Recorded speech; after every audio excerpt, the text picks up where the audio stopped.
What's up, Fans family? Y'all know it ain't nothing but your folk, Dade Wave, back on time, back on the set with another video. Here to talk about them Fins, here to talk about strategies that the Miami Dolphins could use both in free agency or the draft to try to address our team needs. Because we got holes that we definitely got to fill. And I recently posted a YouTube Shorts giving my opinion on what those team needs are, which are center, tight end, power back, third wide receiver, left tackle, defensive tackle, cornerback, punter, safety, and backup quarterback. The recent signing of tight end Jonnu Smith did not change. That's still, I still think those are team needs. But I will say that what did change my mind is the uncertainty of right guard Robert Hunt. I thought we was just going to need a left guard, but if we can't sign him, it's looking like we're going to need a right guard as well. And they're saying that he may see major commas being thrown his way, in the market, and testing his value, might be the best option for him. And I don't blame him. You got to get what you can. Shit, if I'm a free agent, I'm trying to get as much money as I can. I don't give a damn about the team I was on. Write that check, run that check. That's all. I gotta have them dollars, man. Especially at his age, this is a good time for him to capitalize on that. So, you know what I'm saying? I can't hate on the man for that, even though I want him to stay on this team. And they're also saying, though, that it does look like, him and his agent, they can start negotiating terms right now. And we may be able to still get him. He may still sign with us. If you notice, all the moves that we've been making so far, it obviously hasn't been to pay Christian Wilkins the money that he wants. So somebody gonna get the money. It must be Robert Hunt, which I hope it is. We just gotta be patient. We gotta see what's gonna happen.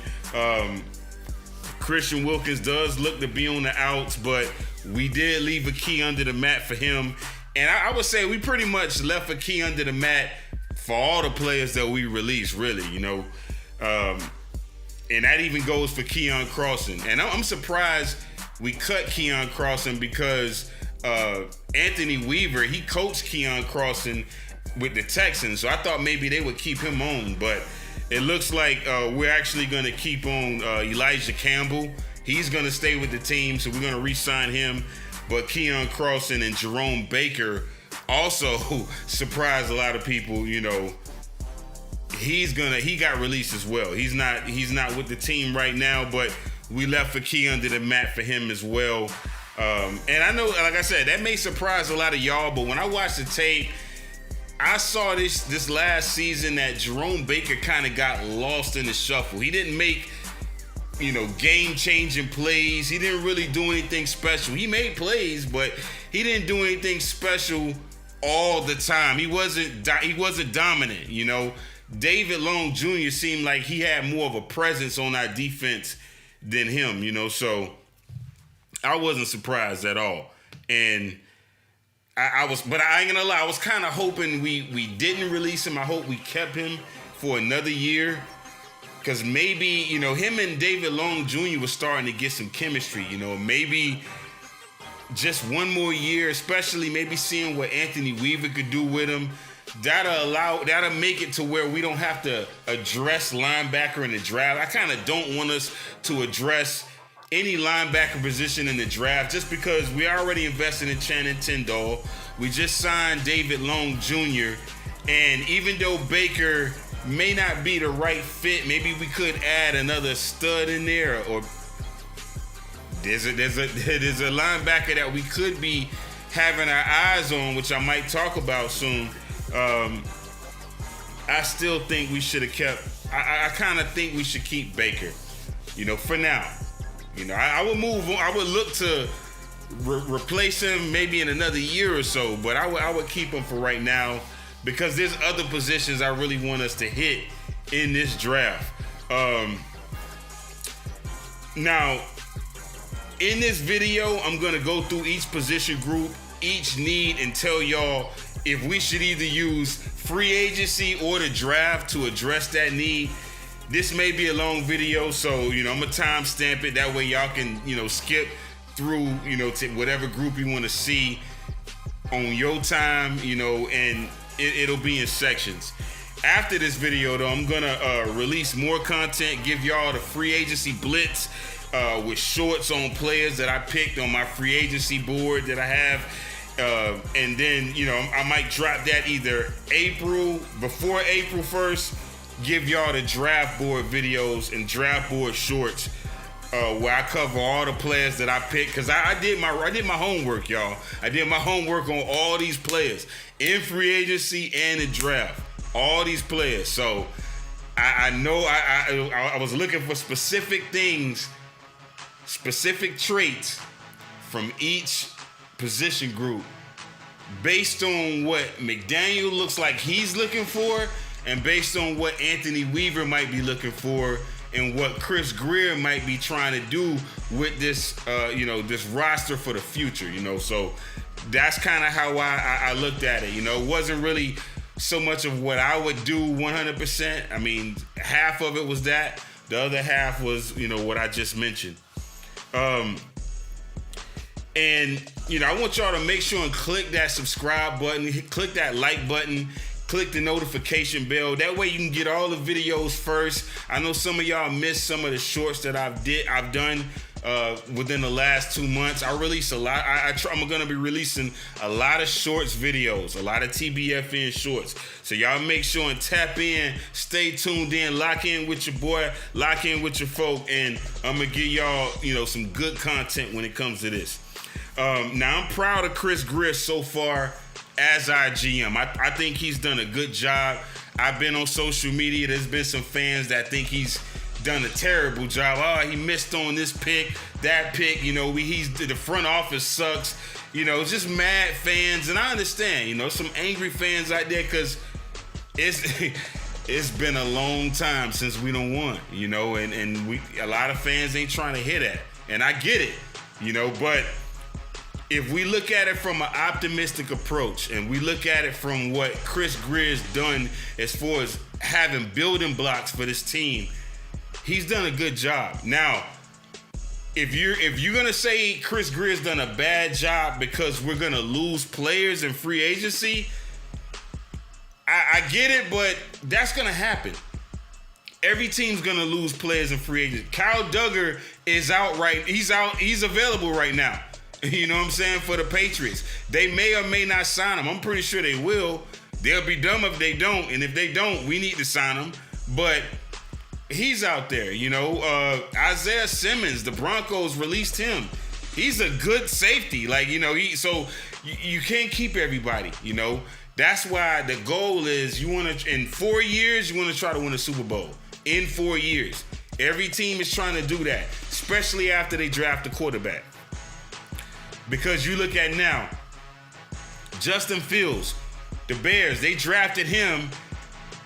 They don't know really what they want to do. They don't know if they want to keep him or get Caleb Williams or trade down and maybe get Marvin Harrison Jr. They really don't know what they want to do.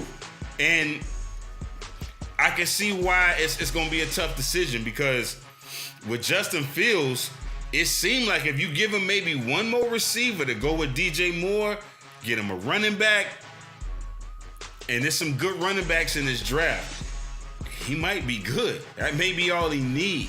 I really believe in, if you're going to draft a quarterback, try to build your team to similar to what he had in college. If he had success with that in college,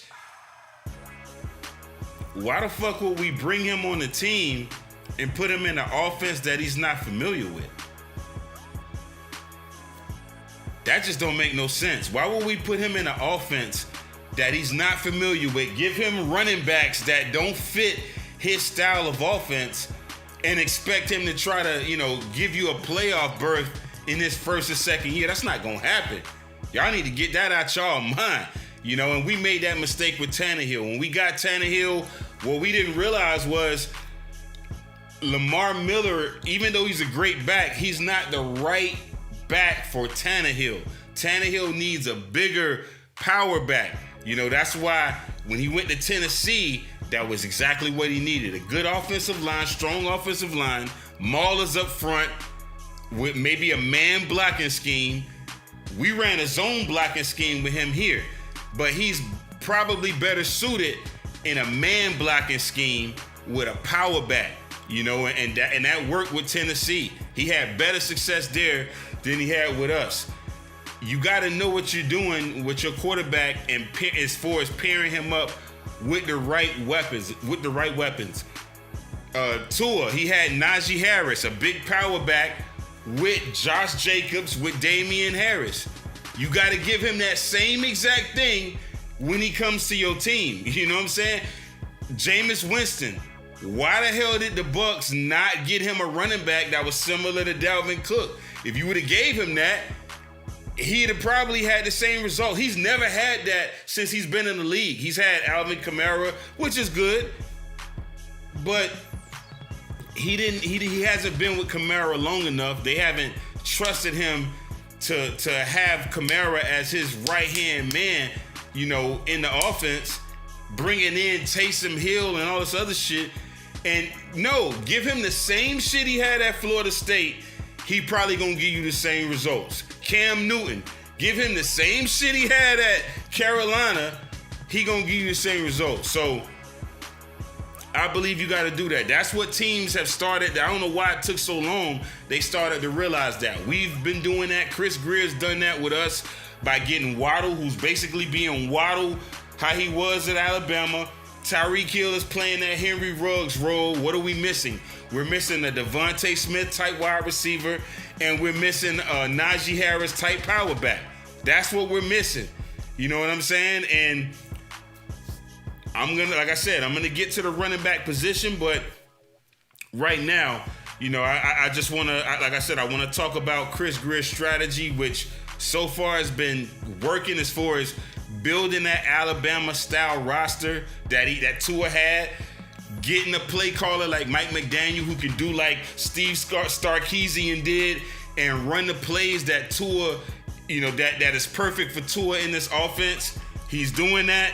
Some of the plays even look similar to what he ran at Alabama. If y'all go back and look, I know everybody want to say Mike McDaniel is a genius, and he is. But look at some of the plays Tua ran at Alabama. They look similar to what we run in here. So, but Chris Greer, he's been professional and focused regardless of the circumstances since he's been our general manager under Mike Tannenbaum, and then getting this opportunity to be the head man in charge of the team with guidance from Mr. Ross and Tom Garfinkel, then dealing with the Flores situation, regrouping from that, and then hiring Coach Mike, who's been excellent as a coach, like I said, in my opinion so far. And I admit, I probably did overreact, when we fired Flores. But once I opened my mind and gave him a chance, he won me over last year by leading us to back-to-back playoff berths. So shout out to Coach Mike and all the rest of the coaches too.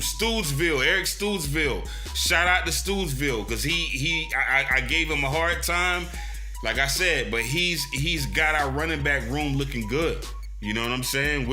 Under Mike McDaniel.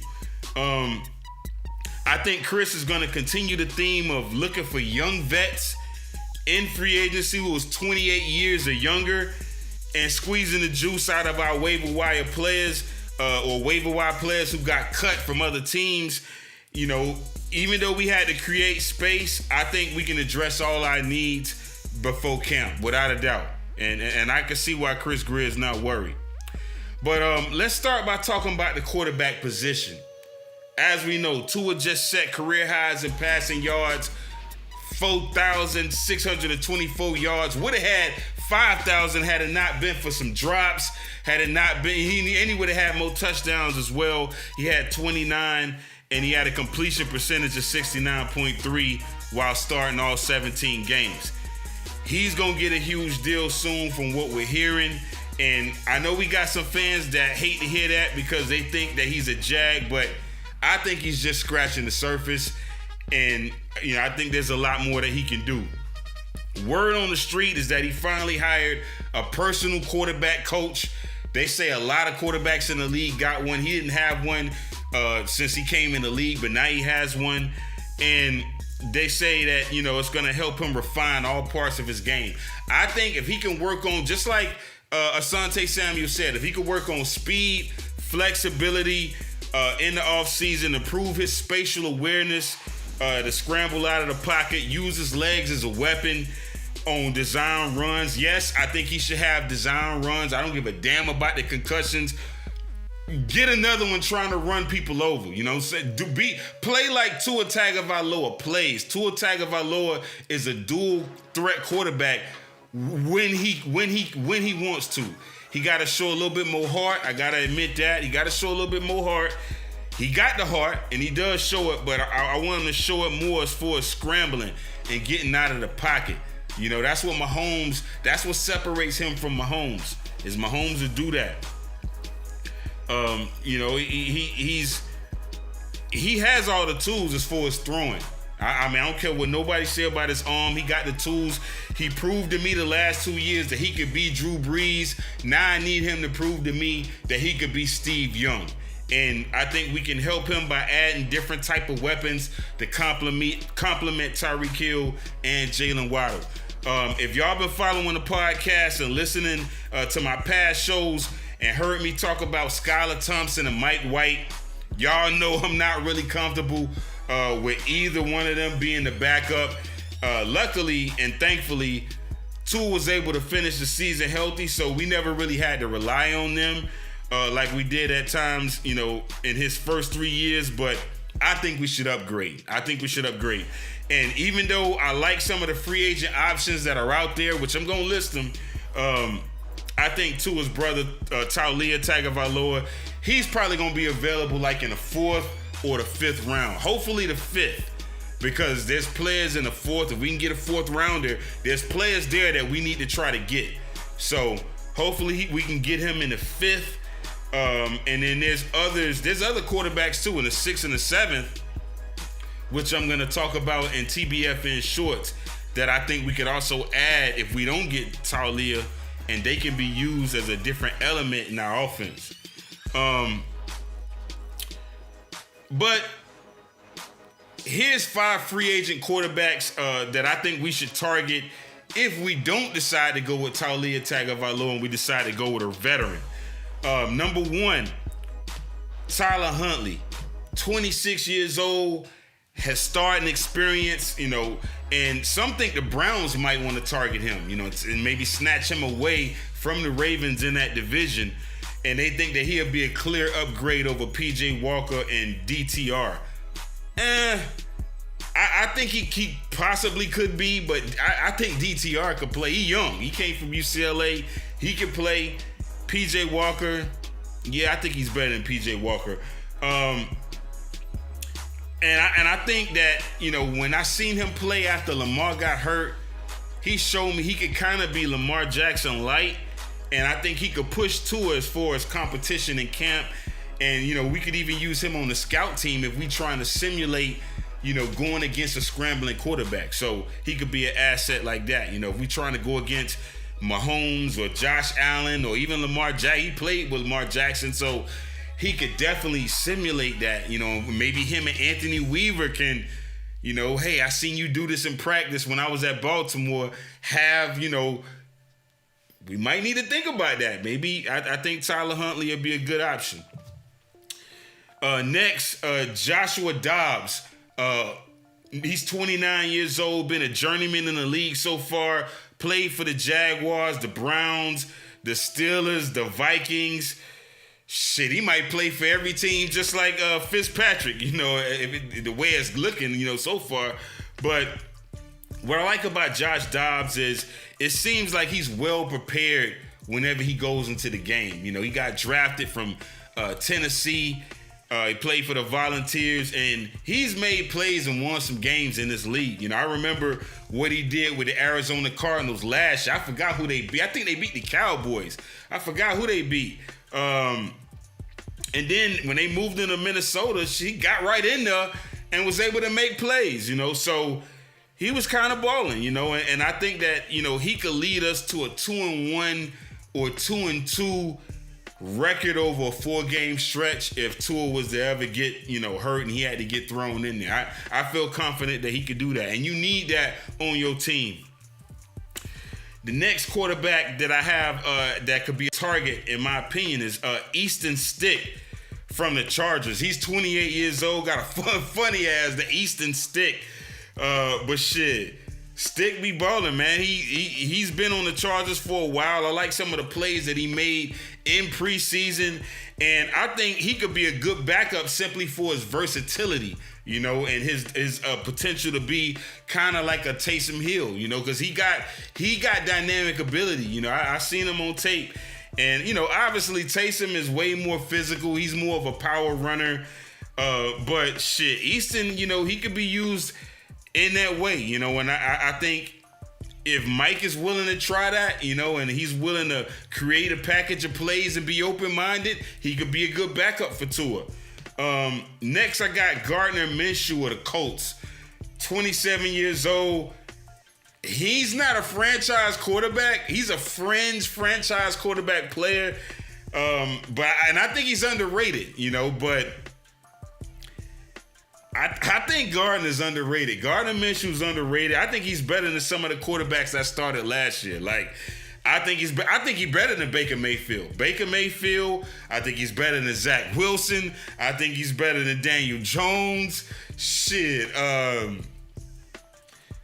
He might be just as good as Geno Smith. I mean, Gardner ain't that bad. He's not that bad. I think teams just ain't never believe in him. The Jaguars gave up on him.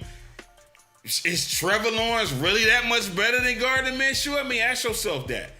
So, but you look at what he did with the Colts last year.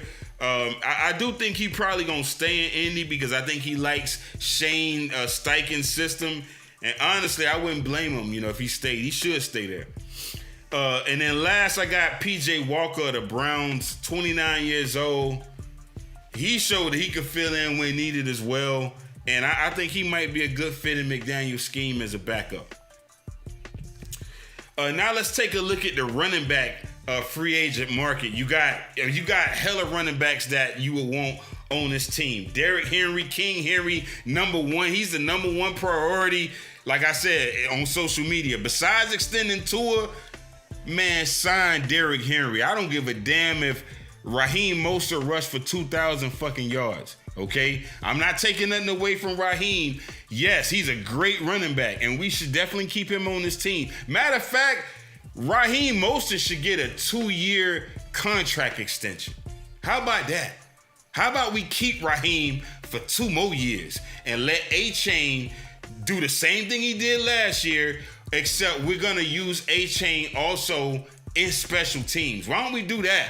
Why don't we let A-Chain handle kickoff, punt return, and those package of plays that Mike McDaniel already has for him? Let Raheem Mostert tote the rock and let him and Derrick Henry, make it to where they kind of round robin when it comes to how many touches they get as far as the lead touches. I think the touches should be 15-7-7 or 15-7-5. 15 for Henry or Mostert, depending on who we play or depending on what part of the year it is. From September to maybe late October, early November, let Raheem tote it 15 times and let Henry tote it 7 times, maybe 10 times, and maybe cut A-Chain down to 5. But come November, December, let Henry tote that shit 15 to 20 times and give Mostert the rock 5 to 7 times, A-Chain 5 to 7. That'll be perfect. And let them have to deal with that heavy power running back coming downhill, ready to crack your motherfucking skull, bust your head wide open, coming down that hill. That's what I want to see. If we don't get Derrick Henry, you got Saquon Barkley, Gus the Bus Edwards from the U, Deontay Foreman, Ezekiel Elliott, Josh Jacobs, Damian Harris. If we can't get Henry, Barkley, or Gus, then I think we need to get one. We need to get a heavy back in the draft. And I got hella backs on my draft board that I think would be perfect for the Fins. I think Henry is almost a sure shot, especially if we come to him with that bag. Especially with him recently also saying that he wanted to join Miami, So I get the feeling we're going to have competition from the Ravens, from the Cowboys. And I'm hearing that he purchased a home in Texas. So I don't know if those are tea leaves that we should read, meaning he might go to the Cowboys. That'd be sick with Dak Prescott, Derrick Henry, and CeeDee Lamb. Oh, man, I'm glad we ain't in the NFC. But I want him to come to the Dolphins, though. Saquon Barkley might get tagged because the Giants, they playing with Saquon, man. Saquon should want to leave the Giants. He from New York, so he probably putting up with as much as he can, but they tried Saquon when they gave goddamn Daniel Jones all that goddamn money, man. They should have gave that to Saquon, man. Y'all know he the best player on y'all team. Listen, Saquon should tell us he should switch agents. Get with Drew Rosenhaus and have Drew write up some shit so he can come down to the Dade. That's what we need. As far as the wide receiver position, I think we should address it in the draft and free agency. Both the draft and free agency. If we're going to commit to Tua Tagovailoa long term and give him a big money deal, then we must prioritize Jalen Waddle. We got to give him a bag. He got to be long term. Matter of fact, his deal should be as long as Tua's deal. They should be a package deal. And Waddle should be on this squad regardless who else is on the other side at the wide receiver position or whoever's in the room. He should be on the squad. Those two should be like Mahomes and Kelsey, in my opinion. Or Burrow and Chase. And if they remain together, I just think that them being in the same scheme, building the offense, using the same type of weapons that McDaniels, that he's accustomed to using, and just getting younger over time, but just using the same scheme. That's what Andy Reid does. That's what he's done his whole career, is that. And Don Shula did that. In his same system, we know we got the blueprint for what players we need. We just every 4 years, we're going to upgrade. And we're going to get younger. And I think that's what we need to do. We always going to need a Tyreek Hill type wide receiver. As long as Tua and Waddle's on the team, we're going to need a Tyreek Hill type of receiver. There's not going to be another Tyreek Hill, but we're going to have to have a wide receiver similar to him in McDaniel's scheme. That's a given. We got to have that. Now, I see 6 free agent wide receivers who could succeed Tyreek. And when I say succeed, I mean, if we got them on the squad, you know what I'm saying? They're young enough to succeed him in the same type of scheme. So that is going to be Marquise Hollywood Brown from Pompano, from the Cardinals, 26 years old, 5'9", 191 pounds. I don't know what the Cardinals going to try to do, but shit, we could add him to the squad. He'll be 26 years old. If Tyreek Hill going to leave in 2 years, if he going to flex in 2 years, shit, Marquise Brown will be 28 at that point. He'll be able to run them same plays Tyreek Hill ran. Laviska Shenault, he's another wide receiver I think we should consider. 25 years old, 6'1", 220 pounds. We could probably use him in the slot as that third wide receiver. He got break tackle ability, and he's dynamic. Another wide receiver I got on my free agent board, Darnell Mooney from the Bears, 26 years old, 5'11", 173 pounds. I don't think the Bears been using him right. If they could use him just like how the Texans use Tank Dell and how we use Reek, he's another one that could be a successor. Devin Duvernay from the Ravens, 26 years old, 5'11", 202 pounds. Mecole Hardman, he played with Tyreek. 25 years old, 5'10", 187 pounds. These guys are young. Van Jefferson from the Rams, 27 years old, 6'1", 201 pounds. He can play that Rice receiver role and be in the slot or motion from the boundary to the slot.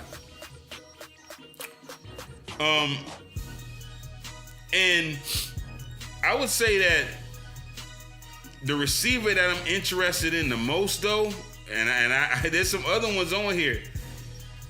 Gabe Davis, he's 6'2". I don't know what the Bills gonna do with him. We might want to look at him. Jamal Agnew, 28 years old, 5'10", 185 pounds. We need to add him to this roster. Fuck all the other ones I said. He should be the receiver we add, Jamal Agnew. He'll be a smart addition because his greatest value comes from his ability as a returner, and that's what we need. Now that we know Berrios is not going to be with us, Jamal Agnew will be a perfect fit, and I think that Mike McDaniel will be able to utilize him on offense. Last year, he ranked 5th in kick return average and 9th in punt return average. He's also showcased and showed his development as an offensive weapon as well. He could take it the distance from anywhere on the field, and he could give us more than what I think Salvon Ahmed could give us, in the running game as well, if we was to give him the ball. And I don't think I think we wouldn't even have to pay him that much. Maybe $5 million. He'll take that. He was gonna get $2 million with the Jags. I think we're gonna have to think about restructuring Tyreek Hill's deal. That'll make the most sense for our future plans because if we get 2 wide receivers in this draft, which I think we should consider, that's why I think we need to add more picks. We can try to, if we don't get one in free agency, we got to get a 6'2", 6'3" wide receiver, 200 to 230 pounds, and a kick returner. We got to add that. The tight end room, we signed Jonnu Smith, which, like I said in the shorts video, I'm happy with this signing. Still got to get Jaheim Bell. And if we have him and Jonnu, they'll both be able to run jailbreak wide receiver screens. They'll both be able to run shovel passes. It'll open up the ace formation. It's a lot that Mike McDaniel will be able to do by adding 2 dynamic tight ends to go along with Durham Smythe. We can still use Smythe. I'm not saying don't use him. There could be plays where instead of having Smith and Jaheim Bell in the ace, we could sit one of them down and have maybe Jonnu and Smythe, or Bell and Hill. We can mix and match them different kind of ways. But 4 tight ends, I think, is what we need to keep on the final 53. I think what was eyebrow raising to me with us signing Jonnu was that Mike Gesicki was out there. We could have re-signed him and brought him back to the pod, but we didn't do that. We also passed on Irv Smith, who Tua played with in college. So Mike must really have some plans for Jonnu. This is a deep tight end draft, and I think we could find some good ones in all 7 rounds, in my opinion. But if we're going to get Jaheim, we're going to have to get him early, maybe from rounds 1 through 3, because he's going to be gone by the 3rd round. The O-line, I think the offensive line, we should use both the draft and free agency for that as well. We got to get Robert Jones and Connor Williams signed ASAP, especially if we don't, if we're not going to be able to afford Robert Hunt. If Hunt don't get signed, then, Connor Williams, he's going to be a big priority for us. We could move him to right guard to fill in for Hunt. And, we could draft a center in the first 2 rounds. That'll pretty much signal that we got to get a center if we got to move him to right guard.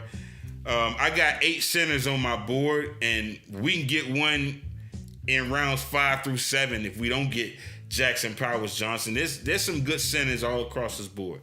So we'll be able to find one. Trust. Y'all gonna see when I do my shorts. On defense, Anthony Weaver, he's the 3rd person to hold this title. in 3 seasons, with Josh Boyer being fired after the 2022 season, Vic Fangio parting ways after the team, finished the 2023 season last year. With Boyer and Fangio, their philosophies pretty much differed a lot. Boyer wanting a zero blitz whenever he wants to, wanting to send the blitz, be exotic. Fangio is more rigid, but his philosophy does work. We did generate pressure.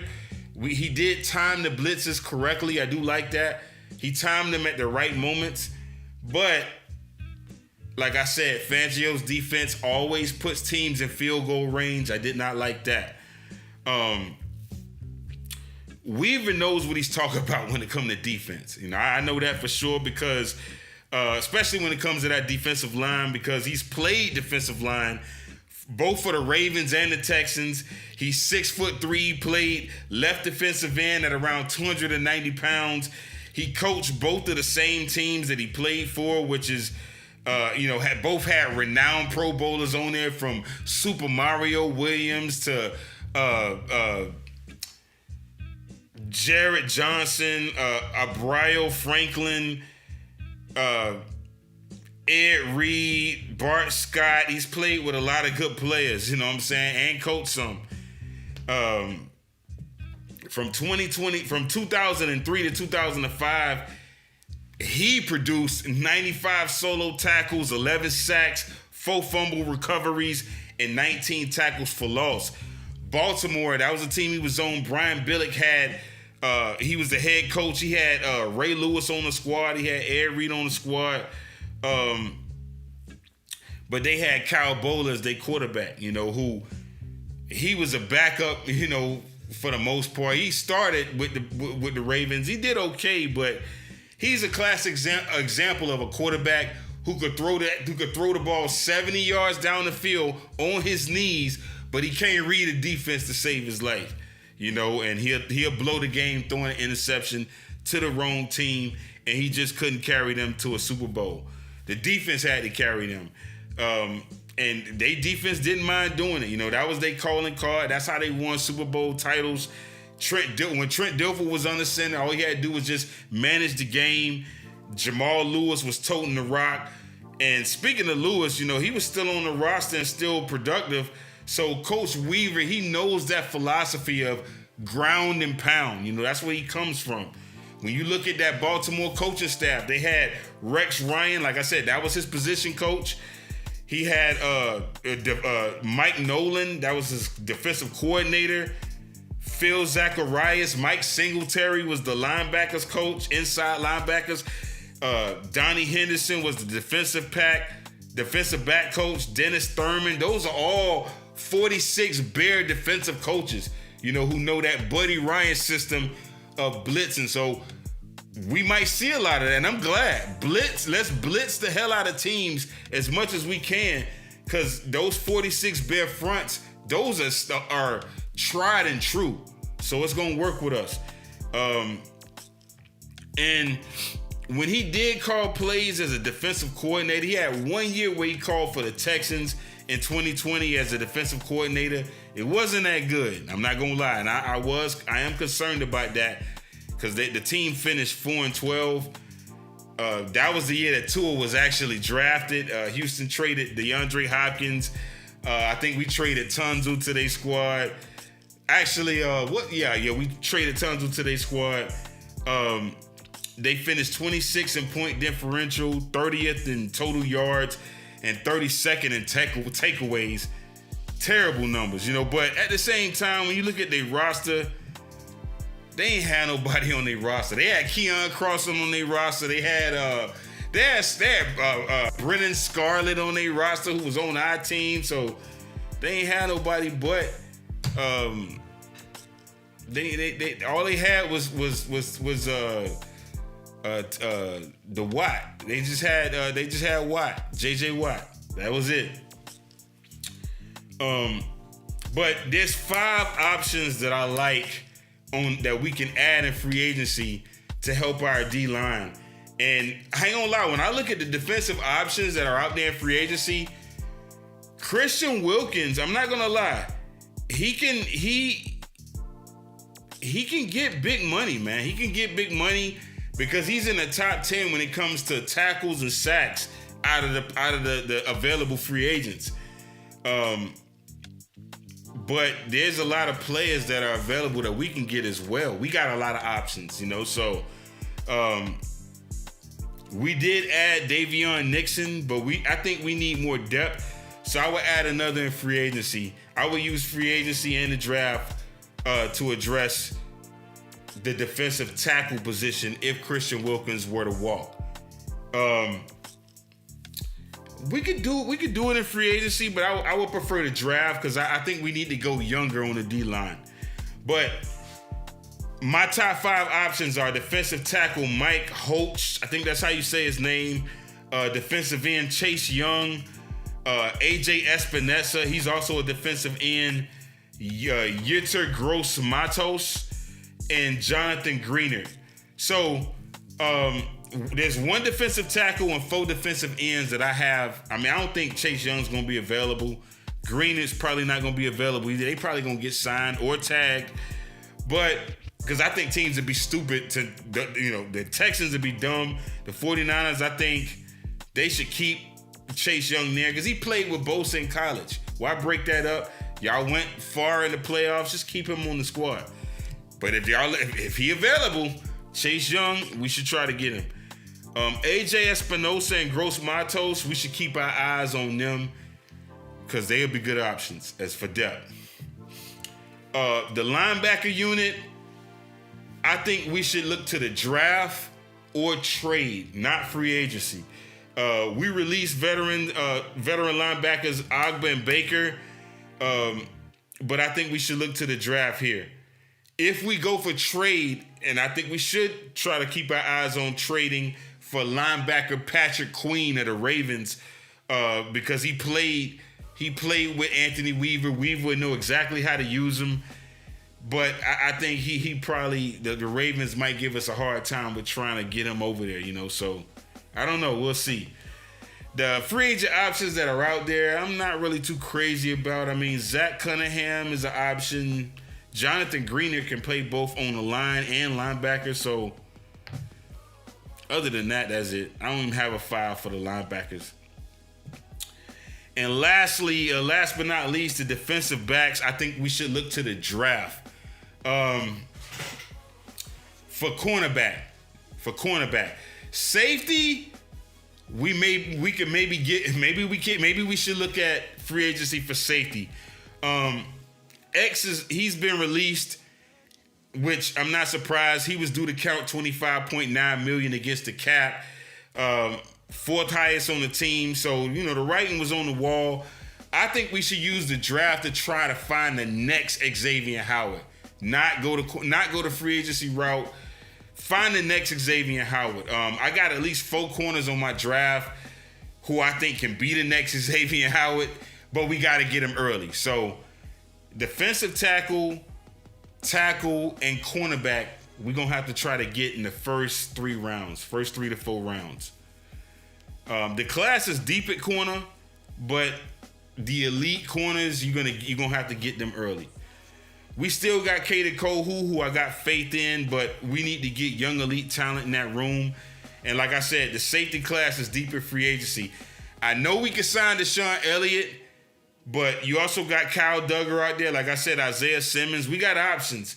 If he don't get tagged, we should try to get him. But that's all I got for the free agency blitz. Y'all are going to be seeing some shorts videos of some free agent players. You're also going to see some draft shorts. So y'all stay tapped in, stay locked in to the channel. Till next time, signing off.